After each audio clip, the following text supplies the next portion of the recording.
Cena 13. Quando a saúde e a família precisam de atenção. Duração estimada: 4 minutos e 50 segundos.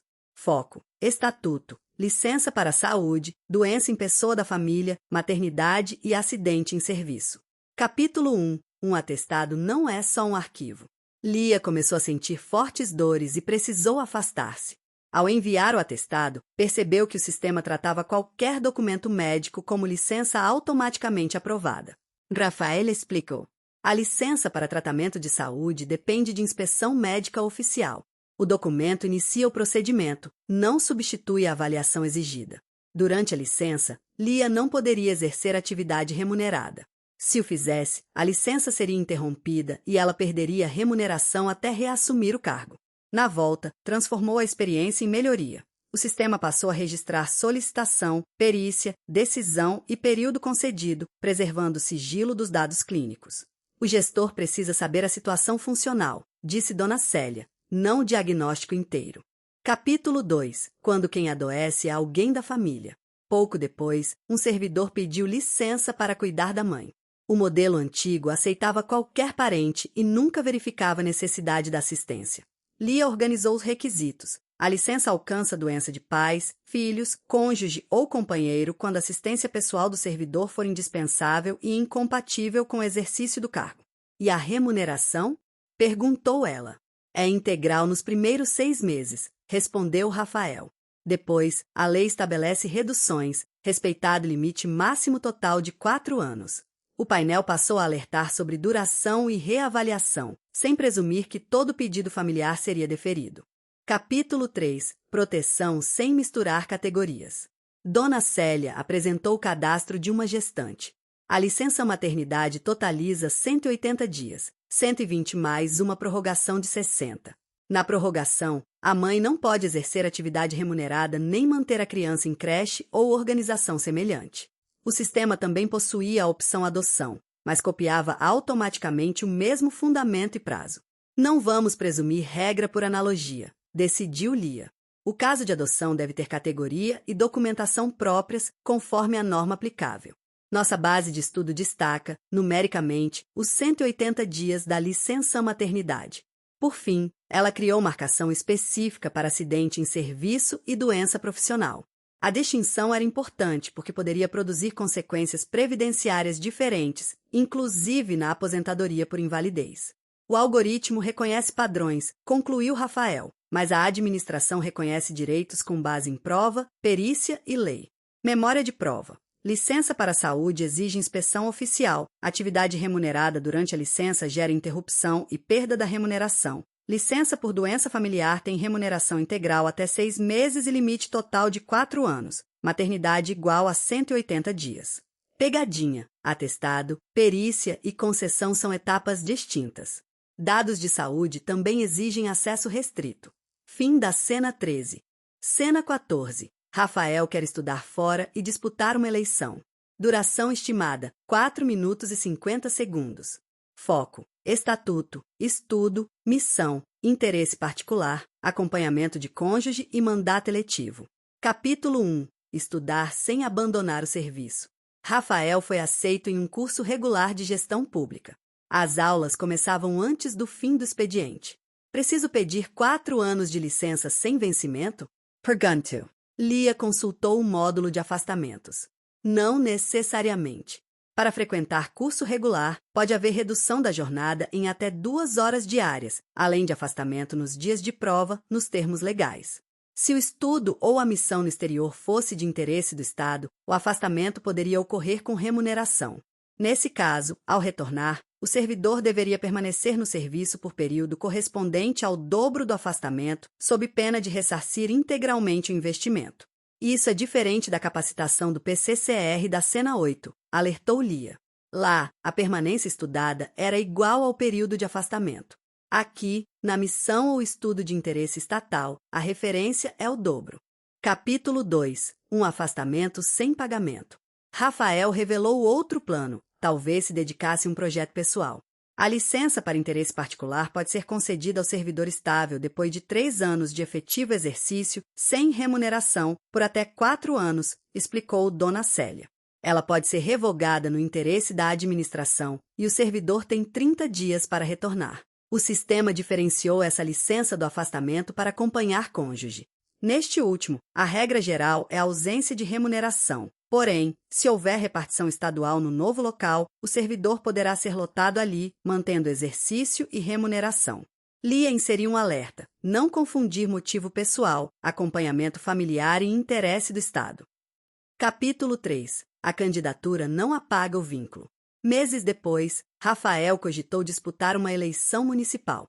O painel precisava representar candidatura, mandato e compatibilidade de horários sem transformar tudo em exoneração. Dona Célia lembrou que o exercício de mandato eletivo possui regime próprio.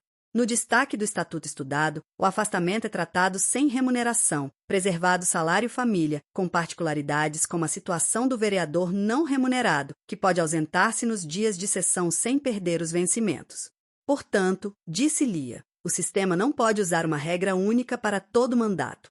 Deve identificar cargo eletivo, remuneração e compatibilidade e encaminhar a decisão segundo a lei. Rafael desistiu de pedir que o modelo preditivo autorizasse o afastamento. Ele pode apontar documentos ausentes e prazos. A decisão jurídica continua humana e motivada. Memória de prova. Estudo regular pode reduzir a jornada em até 2 horas por dia. Missão ou estudo de interesse do Estado exige permanência posterior pelo dobro do afastamento. Licença para interesse particular. Servidor estável, após 3 anos, sem remuneração, até 4 anos, com retorno em 30 dias se revogada. Pegadinha. Não transportar o prazo de permanência de uma modalidade de capacitação para outra. Fim da cena 14. Cena 15. O contra-cheque e o requerimento desaparecido. Duração estimada: 4 minutos e 55 segundos. Foco: estatuto, vencimento, vantagens, descontos, reconsideração, recurso e prescrição. Capítulo 1. Singular e plural mudam a resposta. Lia recebeu o contra-cheque e notou o desconto que não compreendia. Meu vencimento e meus vencimentos são a mesma coisa? Rafael respondeu. Em prova, não. Vencimento, no singular, é a retribuição básica do cargo. Vencimentos, no plural, abrangem o vencimento acrescido das vantagens permanentes. No painel de folha, uma ausência injustificada de dia inteiro gerava perda da remuneração daquele dia. Atraso ou saída antecipada de até 1 hora gerava perda de 1/3 da remuneração diária. Lia também revisou o serviço extraordinário, adicional de 50% sobre a hora normal, sujeito ao limite orçamentário indicado na lei, de 1,5% da folha, com responsabilidade do gestor por pagamento indevido. Capítulo 2. Diária não é ajuda de custo. Dona Célia encontrou pagamentos de viagem classificados todos como diária. A diária cobra alimentação e pousada em deslocamento eventual a serviço. A ajuda de custo atende mudança permanente de sede, determinada de ofício, e pode chegar a 3 meses de remuneração. Rafael acrescentou que a ajuda de custo deve ser restituída quando o servidor não se apresenta na nova sede ou pede exoneração antes de 90 dias. Se o próprio Estado determinar o retorno, não se aplica a mesma restituição. Lia criou regras de qualidade. Deslocamento eventual não vira mudança de sede. Mudança a pedido não é tratada como mudança de ofício. Pagamento e fundamento devem permanecer ligados no histórico. Capítulo 3. O pedido que o sistema não podia pagar. Para questionar o desconto, Lia protocolou o pedido de reconsideração. O módulo antigo o arquivava após alguns dias sem resposta. Reconsideração é dirigida à mesma autoridade que praticou o ato e deve ser requerida em 60 dias, explicou Rafael. Recurso é dirigido à autoridade superior. O direito de petição administrativa, em regra, prescreve em 120 dias. Esses instrumentos, em regra, não possuem efeito suspensivo. Se o pedido for acolhido, os efeitos podem retroagir à data do ato impugnado. Lia construiu uma trilha que guardava protocolo, autoridade, prazo, decisão e recurso. Nenhuma solicitação poderia desaparecer por mera mudança de status. Dona Célia aprovou. Em uma resposta discursiva sobre governo orientado por dados, diga que rastreabilidade protege simultaneamente o cidadão, o servidor e a administração. Sem histórico, nem a legalidade nem o prazo podem ser auditados. Memória de prova. Hora extra igual a adicional de 50%, reconsideração igual à mesma autoridade em 60 dias, recurso igual à autoridade superior, prescrição administrativa geral do direito de petição igual a 120 dias. Pegadinha. Reconsideração e recurso não suspendem automaticamente o ato. Diária e ajuda de custo também não são sinônimas. Fim da cena 15. Cena 16. A doença prolongada e a proteção da família. Duração estimada: 4 minutos e 50 segundos. Foco: estatuto, previdência, assistência, aposentadoria e auxílios. Capítulo 1. Benefício providenciário ou assistencial. Rafael pediu a Lia um painel de proteção social. A primeira lista misturava aposentadoria, pensão, assistência médica, auxílio funeral e auxílio reclusão. Precisamos classificar antes de somar, disse Lia. O sistema previdenciário é contributivo e solidário, financiado pelo Estado, servidores ativos, inativos e pensionistas. A aposentadoria é benefício do servidor. A pensão por morte protege os dependentes. Já a assistência inclui ações médicas, hospitalares, odontológicas e sociais, além de prestações como auxílio funeral e auxílio reclusão. A banca pode trocar os rótulos, alertou Rafael. Se o candidato decorar apenas a palavra benefício, cai facilmente. Capítulo 2. Quando a incapacidade se torna permanente. Um servidor estava em licença de saúde havia muitos meses. O algoritmo sugeriu aposentadoria automática no dia seguinte ao primeiro atestado. Dona Célia recusou. A aposentadoria por invalidez, em regra, vem após licença contínua de pelo menos 24 meses, quando a incapacidade se confirma. Mas pode ocorrer antes se a junta concluir que a invalidez é definitiva. Acidente em serviço ou doença profissional também possui tratamento especial. Lia registrou laudos, datas e fundamentos, mas impediu a máquina de decidir a invalidez. Em outro caso, um pedido de aposentadoria voluntária demorava mais de 90 dias.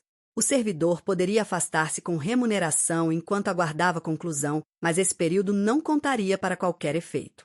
Se a Procuradoria emitisse parecer negativo ou o Tribunal de Contas considerasse o ato ilegal, ele deveria reassumir. Capítulo 3. A família durante a crise. O painel exibiu 3 situações. Primeira, salário-família, devido aos servidores ativos e inativos que atendam aos parâmetros de baixa renda aplicáveis. Segunda, auxílio-reclusão aos dependentes do servidor de baixa renda recolhido em regime fechado ou semiaberto, enquanto ele deixa de receber remuneração, limitado a 12 meses. Terceira, auxílio funeral equivalente a 1 mês de remuneração ou proventos, observado o teto legal destacado de R$ 1.200. Os números ajudam a resolver a objetiva, disse Rafael. Mas, na discursiva, explique o princípio. O dado deve distinguir beneficiário, fato gerador, fonte de custeio e duração. Lia finalizou o painel sem expor nomes em telas gerenciais. Dona Célia aprovou a combinação de proteção social, minimização de dados e controle público. Memória de prova. Invalidez, em regra, após 24 meses de licença contínua. Processo de aposentadoria voluntária superior a 90 dias pode permitir afastamento. Auxílio reclusão igual a até 12 meses. Auxílio funeral igual a 1 mês, limitado a R$ 1.200. Pegadinha. Aposentadoria e pensão são previdenciárias. Assistência médica, auxílio funeral e auxílio reclusão integram a proteção assistencial destacada no Estatuto. Fim da cena 16. Muito obrigado por chegar até o final. Inscreva-se, curta e compartilhe.